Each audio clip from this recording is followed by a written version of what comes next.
Donald Trump shugaban ƙasar Amurka ya ce ya kamata Isra'ila ta daina kaiwa ƙasar Lebanon hare-hare.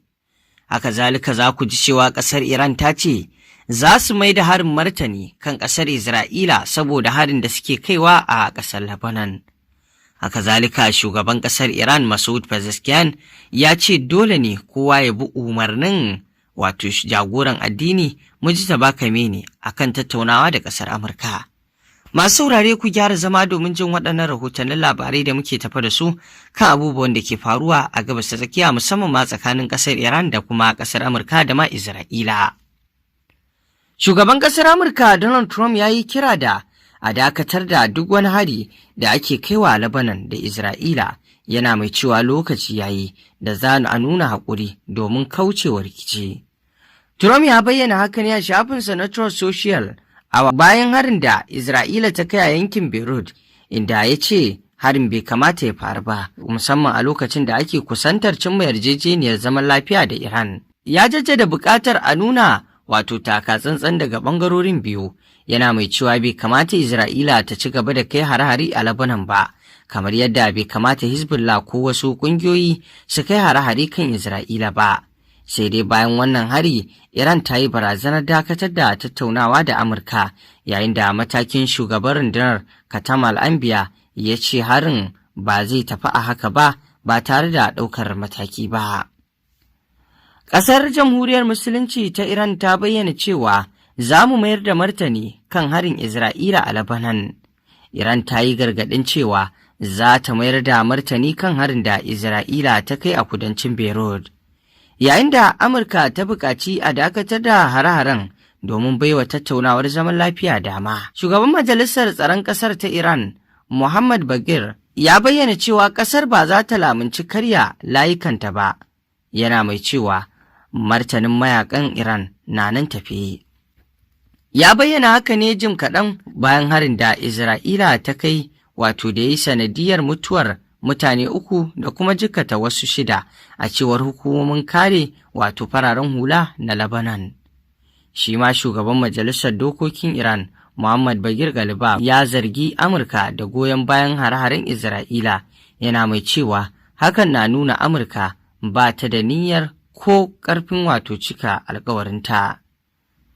Sai dai shugaban Amurka Donald Trump ya yi kira da a dakatar da duk wani hari, yana mai cewa bai kamata Isra'ila ta kai wa Beirut hari ba, musamman ma a lokacin da ake dab da cimma yarjejeniyar zaman lafiya da Iran, inda ya yi kira ga ɓangarorin da su nuna haƙuri domin kada a rasa wannan dama. Shugaban ƙasar Jamhuriyar Musulunci ta Iran ya ce dole ne kowa ya bi umarnin jagoran addinin ƙasar a tattaunawa da Amurka. Shugaban Iran Masoud Pezeshkian ya jaddada cewa dole ne dukkan masu ruwa da tsaki su bi duk wata shawara da jagoran addinin ƙasar ya amince da ita wajen tattaunawa da Amurka, yana mai cewa wannan shine ginshikin yanke hukunci.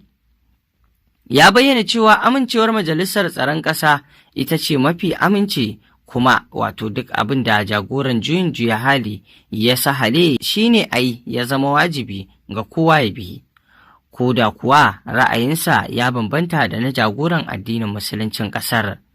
A gefe guda kuma, kwamandan rundunar sararin samaniyar juyin juya halin Iran, Majid Musabi, ya yi kira ga al'ummar da su tsaya su yi tsayin daka tare da goyon bayan jagororin ƙasar ba tare da ja da baya ko ƙarin gaba ba.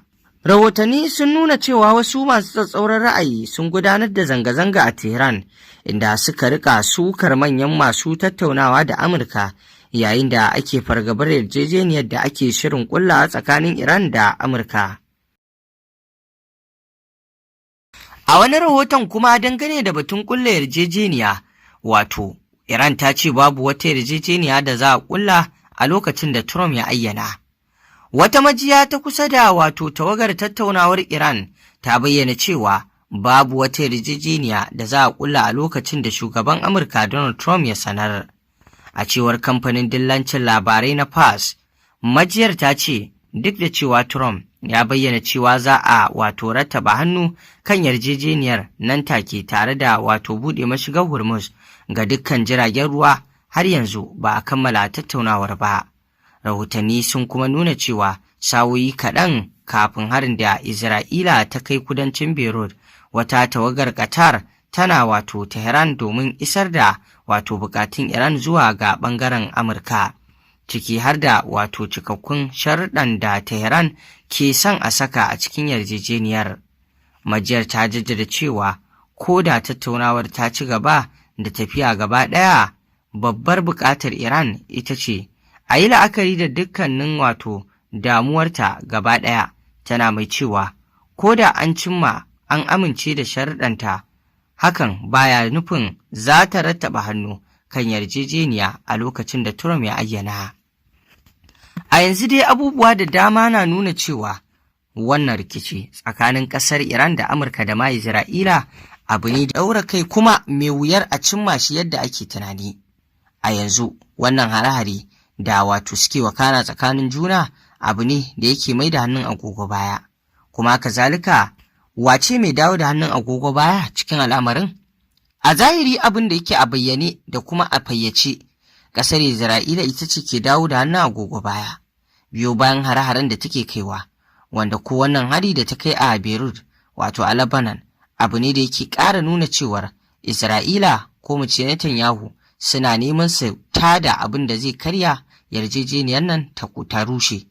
Kuma hakan shine babban abin da Netanyahu ke buri a yanzu.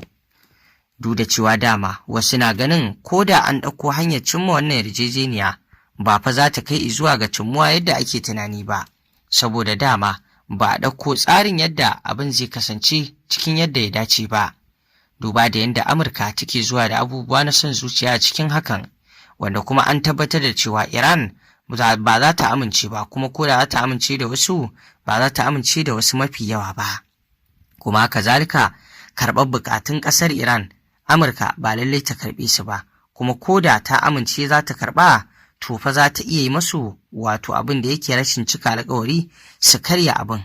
Wannan ana kallonsa da abu ne mai kamar wuya a ce cimma wannan yarjejeniya cikin wannan yanayi. A yanzu dai abin jira a gani shine, shin ta yaya wannan yarjejeniya za ta kammala ta cimmu? Shin Donald Trump da gaske ne baya goyon bayan irin abubuwan da Isra'ila ke yi? Shin ko a bayyane yake fitowa ya nuna baya goyon baya ta ƙarƙashin ƙasa kuma yana taimaka masu? Kamar yadda muka sani tsakanin Amurka da Isra'ila Hassan da Usaini ne, abubuwan da suke gabatarwa duka yana nuna haɗaka da juna.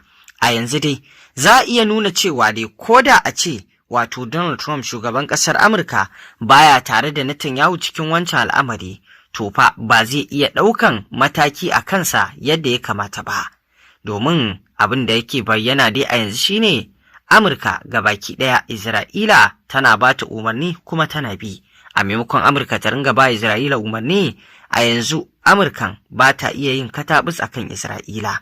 Masu saurare me za ku ce kan haka? Mun gode.